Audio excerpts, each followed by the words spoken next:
In the small town of Bonner, Montana, where the lumber industry once shaped daily life and community identity, the end came suddenly for the workers of the UFP Edge plant. Late last month, 104 employees were summoned off their machines and onto the factory floor, a place where for years they had cut, sanded, and finished high-end wood trim and siding destined for homes across the country. Welcome viewers to my channel. Please subscribe, like my video and turn on notifications so you don't miss our next update. Few expected good news from such an unusual meeting. By the time the announcement was made, most already knew what was coming. The plant was shutting down, and every one of them would be laid off. The factory had been a remnant of Montana's once mighty timber economy, a sector that, alongside copper mining, helped build the state in the late 19th and early 20th centuries. When Donald Trump campaigned for the presidency, he promised a golden age of American industry, vowing that places like Bonner, towns that had struggled through decades of deindustrialization, would roar back to life. But for those gathered in the plant that morning, nothing felt golden. They gave up on us, said Troy Fisher, a 40-year veteran of mills in Bonner, West Riverside, the unincorporated community of about 1,400 where the factory sits on the banks of the Clark Fork River, just a short drive from Missoula.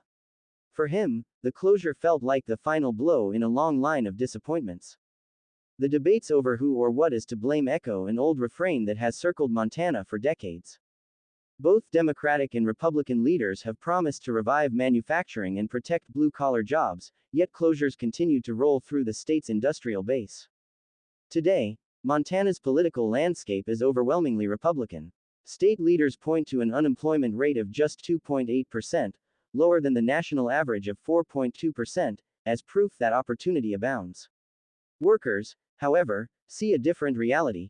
Jobs may exist, but they pay less, offer fewer benefits, and barely keep pace with the soaring cost of housing and living expenses in the Mountain West. Several Bonner employees said they were now applying for jobs that paid $5 an hour less than the $20 to $25 they had earned at the plant. Benefits, too, were scarce in the service sector roles most readily available.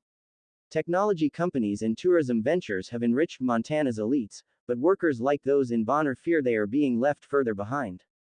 As far as the lumber industry, I don't see much opportunity for any of us, said Mike Brush, 40, who had been saving to buy land and build an off-grid cabin before the layoff derailed his plans.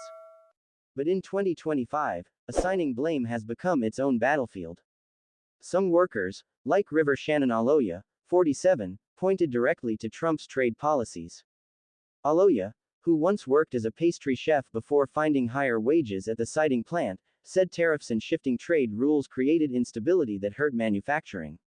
You found ways to make us less profitable, increase our costs, and you wonder why we're shutting down, she said.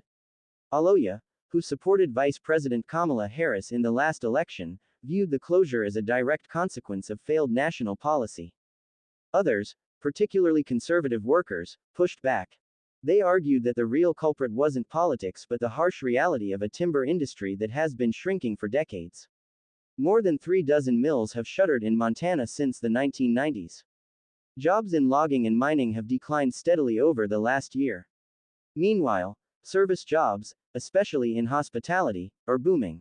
Montana now has the highest per capita number of bartenders in the country, a symbol of the economy's transformation away from heavy industry. Everyone wants to point fingers and say, "Oh, it's politics that did it," said Brandon Barrefield, 28, who voted for Trump. "We all lost our jobs. It doesn't really matter who we voted for." The company itself, UFP Industries, a Michigan-based building materials giant that purchased the Bonner facility 5 years ago, insists that neither tariffs nor politics had anything to do with the closure. Abby Mitch, a spokesperson for UFP, said the plant had been a financial struggle from the beginning. The challenges, she explained, included high transportation costs across storm-prone mountain passes and the loss of a major customer that decided to produce painted siding in-house. "The facility just really struggled financially," Mitch said. "We wish that it had worked out. We committed for so long. Consolidation was an inevitability." Some workers weren't convinced. They insisted that the plant had been inching toward profitability and suspected that their jobs were being outsourced to UFP's facility in Durango, Mexico. Mitch denied this, saying most of the work would be shifted to plants in Texas and California.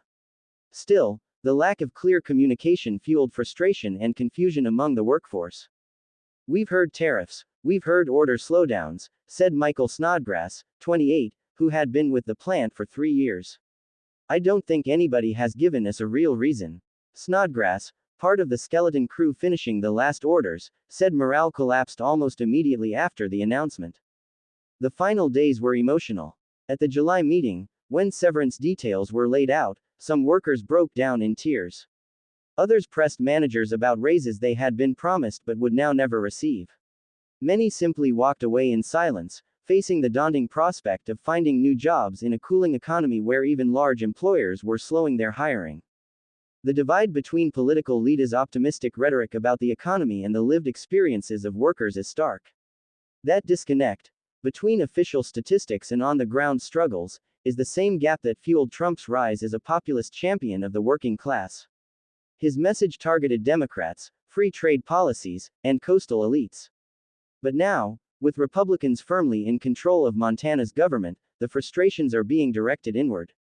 Just days before the Bonner closure, Governor Greg Gianforte, a wealthy former software executive and Trump ally, was celebrating a major win for Montana's economy. A European company announced plans to create up to 500 new jobs in the state, producing vacuum technology for semiconductors. For the state's leaders, this was evidence of a booming and diversified manufacturing sector. Sarah Swanson, commissioner of Montana's Department of Labor and Industry, echoed that sentiment in an interview. She insisted the state's manufacturing economy was stronger than it's ever been, and said employers were already contacting her office about hiring the displaced Bonner workers. But for those in Bonner, reassurances from Helena and Washington sound hollow.